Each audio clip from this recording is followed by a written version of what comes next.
UP board कक्षा 12 विषय संस्कृत रघुवंश महाकाव्य द्वितीय सर्ग।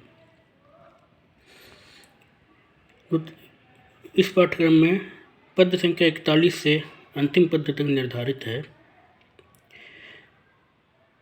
प्रथम से 40 पद तक कक्षा 11 में निर्धारित है। 41वां पद प्रस्तुत है जो कि कक्षा 12 में उसको प्रथम पद मानना चाहिए।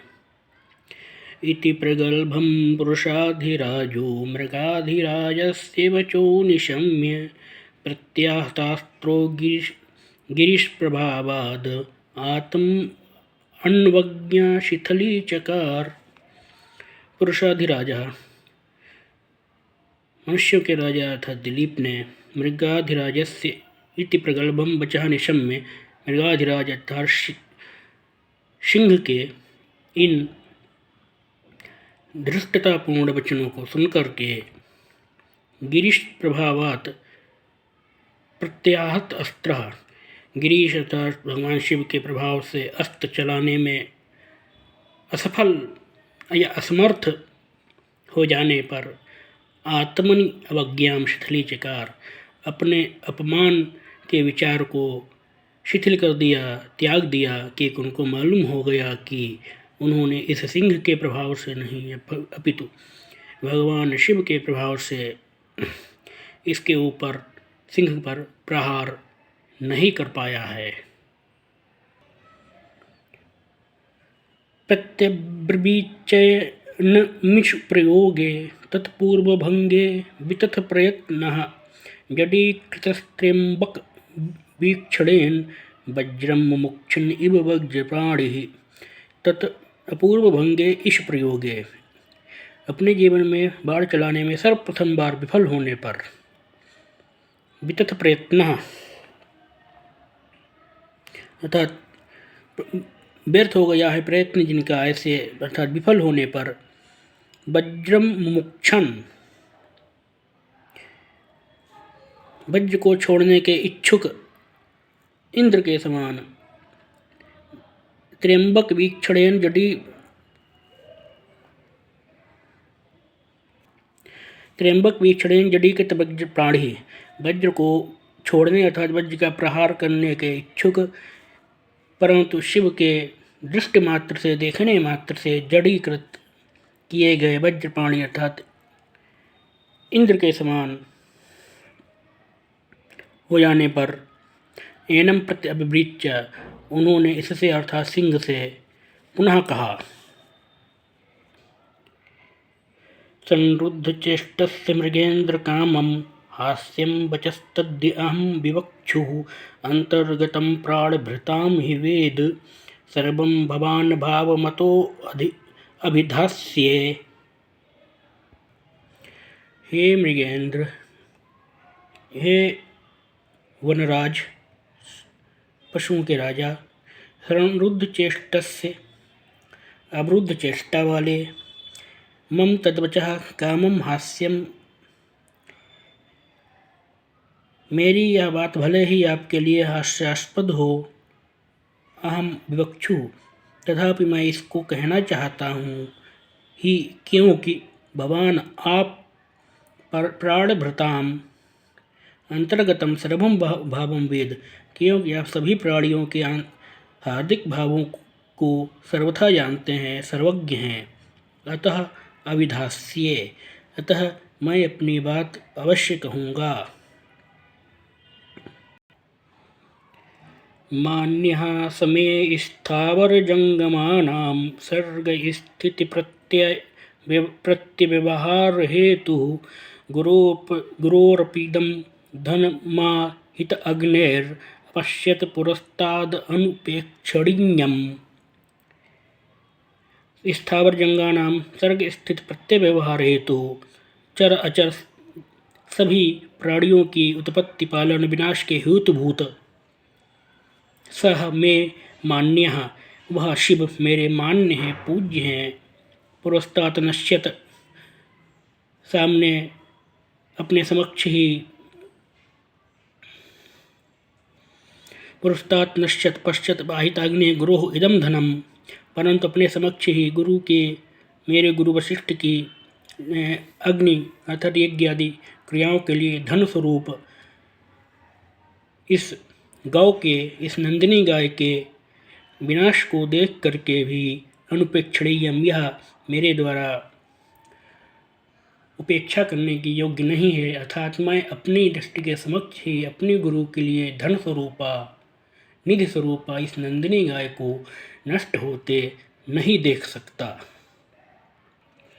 सा त्वं मदीयेन शरीरवृत्तिं देहेन निर्वर्तयितुं प्रसीद, दिनावसानोत्सु बाल उत्सुकबालवस्सा विसृज्यतां धेनुरियं महर्षेः। सा त्वं मदीयेन देहेन शरीरवृत्तिं निर्वर्तयितुं प्रसीद, आप मेरे शरीर से अपनी भूख को मिटा करके प्रसन्न हो जाओ, अर्थात मेरे शरीर का भक्षण करके उदर पूर्ति कर लो और प्रसन्न हो जाओ। दिनावसान उत्सुक बालावस्था, दिन के समापन पर अर्थात सायंकाल में अपने बालक, अपने बछड़े को देखने के लिए लालायित। महर्षि इयं धेनु विसर्जिताम, तथा महर्षि वशिष्ठ की इस गाय को छोड़ दो, मुक्त कर दो। अथ अंधकारं गिरिगह्वराणां दंष्ट्रामयूखैः शकलानि कुर्वन् भूयास भूतेशरपार्श्ववर्ती किंचिद्विहास्यार्थपतिं बभाषे। अथ तत्पश्चात भूतेश्वर पार्श्ववर्ती शिव के अनुचर गिरिगह्वराणाम अंधकारम, गिरि पर्वतों की गुफाओं के अंधकार को दंष्ट्रामयूखैः शकलानि कुर्वन्, अपनी दाढ़ों की चमक से खंड खंड करते हुए अर्थात उस अंधकार को नष्ट करते हुए, किंचित भी से कुछ हंस करके, अर्थपतिम भूया बभाषे राजा से इस प्रकार से पुनः बोला, पुनः कहा।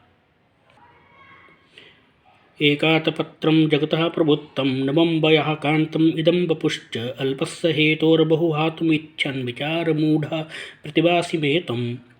एकातपत्रं जगतः प्रभुत्तं, हे महाराज, आप इस जगत के, इस संसार के एकमात्र राजा हैं।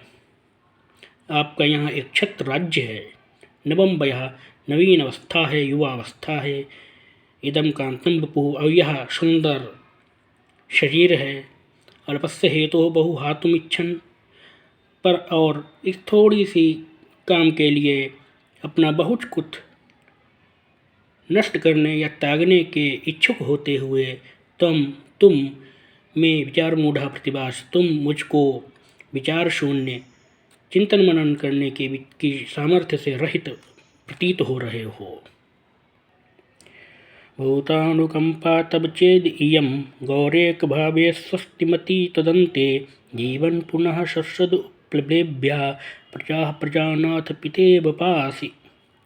तब भूत अनुकंपा चेत, यदि आप जीवों पर दयालु हैं, तर्हि तो तद अन्य इयम एका गौः स्वस्तिमती भवेत्, तो एकमात्र यह गाय ही जीवित रहेगी। प्रजानाथ, हे राजन, जीवन पुनः पिता ही प्रजा उपलब्ध्या शश्वत प्रयास, और यदि तुम जीवित रहोगे तो तुम दीर्घकाल तक प्रजा की रक्षा करते रहोगे, पिता के समान प्रजा का पालन करते रहोगे। अथ एक धेनोर अपराध चंडाद गुरोः कृशानु प्रतिभा विद्वेषी प्रतिभाधिभेषि शक्यो अस्य मन्युर्भवता विमेतुं गाः कोटिशः स्पर्शयता घटोऽग्न्य। अथ तत्पश्चात उस सिंह ने राजा दिलीप से कहा, एक धेनु अपराध चंडात कृशानु प्रतिभात गुरोह विवेशी, हे महाराज, यदि आप इस एक गौ की रक्षा न कर सकने के अपराध के कारण से अपने गुरु के अग्नि के समान प्रचंड क्रोध से भयभीत हो रहे हो, तो अस्य मन्युः घटोग्निः कोटिशः गाः स्पर्शेता भवता विनेतुं शक्या। तो आप घड़े के समान स्तनों वाली सैकड़ों करोड़ों गायों को देख करके गुरु के क्रोध का निवारण करने में समर्थ हैं। अर्थात इस गाय के बदले में सैकड़ों श्रेष्ठ गायें दे करके आप अपने गुरु का क्रोध रोक सकते हैं। तद्रक्ष कल्याण परंपराणां भोक्तारम उर्ज्वलम आत्मदेहम महीतल स्पर्शन मात्र भिन्नम रिद्धम ही राज्यम पदमैन्द्रमाहु। तत् इस कारण से, इसलिए कल्याण परंपराणाम भोक्तारम निरंतर कल्याण के भोक्ता, निरंतर कल्याण को प्राप्त करने वाले, ऊर्जस्वलम आत्मदेहम तथा अपनी ऊर्जस्वित प्रबल समर्थ इस शरीर को रक्षा करो ही, क्योंकि रिद्धम राज्यम महीतल स्पर्शन मात्र भिन्नम, क्योंकि समृद्ध राज्य तथा पृथ्वी का स्पर्श करने के कारण से, अर्थात पृथ्वी पर निवास करने मात्र के कारण से, भिन्नम ऐन्द्रम पदम आहु, इसको इंद्र से भिन्न एक प्रकार का इंद्र का ही पद कहा जाता है। आप में और इंद्र में केवल इतना ही अंतर है कि आप पृथ्वी पर के वासी हैं, इंद्र स्वर्ग का वासी है। इसके के अतिरिक्त आप में और इंद्र में कोई अंतर नहीं है। एवं एतावद् उक्त्वा विरते मृगेन्द्रे प्रतिस्वनेन अस्य गुहागतेन शिलोच्चयो अपि क्षितिपालमुच्चैः प्रीत्यात्मेव अर्थम अभाषत एव। मृगेन्द्रे सिंह के एतावद् उक्त्वा इस प्रकार के कहकर, विरते मौन हो जाने पर, शिलोच्चयः अपि अस्ति गुहागतेन प्रतिस्वनेन, गुफा की प्रतिध्वनि के माध्यम से मानो उच्चैः क्षितिपालम प्रीत्या, तथा इस राजा के प्रति उच्चैः क्षितिपालम प्रीत्या तम एव अर्थम अभाषित एव। गुफाओं में व्याप्त प्रतिध्वनि के माध्यम से मानो उच्च स्वर से पर्वतों ने भी यही बात अत्यंत संप्रेम राजा दिलीप से कही। अर्थात उस गुफा में सिंह की प्रतिध्वनि गूंजने से ऐसा प्रतीत हुआ मानो पर्वतों ने भी सिंह के बात का समर्थन किया है। निशम्य देवानुचरस्य वाचं मनुष्यदेवः पुनरपि उवाच, धैन्वा तदध्यासितकातराक्ष्या निरीक्ष्यमाणः सुतरां दयालुः। मनुष्यदेवः, मनुष्यों में देवताओं के समान उन राजा दिलीप ने देवानुचरस्य वाचं निशम्य, देव सेवक अर्थात भगवान शिव के सेवक उस सिंह की बात को सुन करके, उसके वचन को सुन करके, तदध्यासित कातर अक्षया, उसके द्वारा आक्रांत, भयभीत और कातर दृष्टि से देखने वाली, धैन्वाह निरीक्षमाणा, धेनु को, गाय को देखने वाले उन्होंने, सुतरा दयालु पुनः अपि उवाच, अत्यंत दयापूर्वक उस गाय के प्रति अत्यंत दयालु होकर के उस सिंह से पुनः कहा, क्षतात् किल त्रायत इत्युदग्रः क्षत्रस्य शब्दो भुवनेषु रूढः राज्येन किं तद् विपरीत वृत्तेः प्राणैर उपक्रोशम् अलीमसैर्वा क्षतात् त्रायते इति उदग्रः क्षत्रस्य शब्दः क्षतात् त्रायते, विनाश से रक्षा करता है इति, इस प्रकार से उदग्रह क्षत्रस्य शब्दः उन्नत, यह क्षत्र शब्द भुवनेश रूढ़ा संसार में प्रसिद्ध है। किल निश्चित ही, तद विपरीत वृत्ते है, इसके विपरीत कार्य करने वाले व्यक्ति को राज्येन किम, राज्य से क्या प्रयोजन, उसको अर्थात उसको शासन करने का कोई अधिकार नहीं है। उपक्रोशम अलीम सही प्राणैः किम्बा, और लोक निंदा से मलिन इन प्राणों को धारण करने से भी क्या लाभ, अर्थात कोई लाभ नहीं।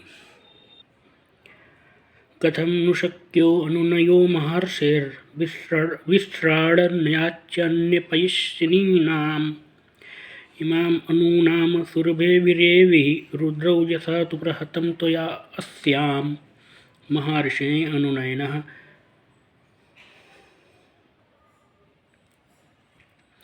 अन्यपयिष्यिनीनां विषृणनात् कथं नु शक्यः। अन्य दुधारू गायों को देने से महर्षि वशिष्ठ का क्रोध कैसे नहीं शांत होगा। इमाम सुरवे कैसे नहीं शांत होगा, अर्थात बिल्कुल भी नहीं शांत होगा। इमाम सुरवे अनूनाम अवेहि, इसको सुरभि अर्थात कामधेनु से कम मत समझिए। तो या तो श्याम रुद्रौजसा प्रहितम, क्योंकि आपने तो केवल शिव के प्रताप से ही इस पर प्रहार किया है, अन्य कोई हिंसक जंतु इस पर प्रहार नहीं कर सकता है। अर्थात यदि आप यह कह रहे हैं कि अन्य दुधारू गायों को दे करके आप महर्षि वशिष्ठ के क्रोध को शांत कर देना, तो यह सर्वथा असंभव है, क्योंकि यह कामधेनु की संतान है और कामधेनु से किसी भी तरह से कम नहीं है। अतः अन्य सामान्य गायों को दे करके इसकी पूर्ति नहीं की जा सकती है।